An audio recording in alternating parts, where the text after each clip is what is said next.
स्वामी विवेकानंद जी कहते हैं कि जब तक इंसान की आत्मिक शक्ति का विकास नहीं होगा तब तक शारीरिक और सांसारिक ज़रूरतें कभी भी पूरी नहीं हो सकती, क्योंकि सारे शारीरिक और मानसिक कार्य एक ही शक्ति से पूरे होते हैं और इस शक्ति का स्रोत आत्मा है।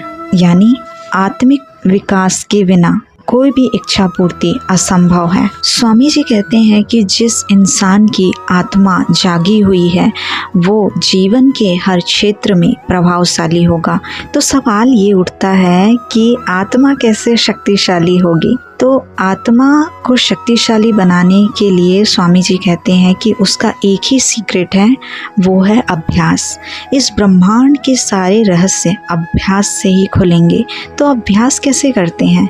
तो इस पर भी स्वामी जी कहते हैं कि कंटिन्यूस जब आप सुनते हैं, सोचते हैं, विचार करते हैं और एक्ट करते हैं, constant hearing, thinking and acting, तब आप अभ्यास करते हैं। उसके बाद वो आपकी फीलिंग्स में आती है, फीलिंग्स से आपकी विलिंग में आता है और विलिंग से वो कर्म में आता है। तो यही है अपनी आत्मा को शक्तिशाली बनाने का रहस्य। अगर आप अच्छे विचार सोचते हैं तो मन हाई फ्रिक्वेंसी में वाइब्रेट करता है। यदि आप नेगेटिव विचार सोचते हैं या चिंता करते हैं तो आप लो फ्रिक्वेंसी पर वाइब्रेट करते हैं और उसी प्रकार की थॉट वेव्स पूरे ब्रह्मांड में फैलती है। तो अपनी आत्मा को शक्तिशाली बनाने का रहस्य है प्रैक्टिस।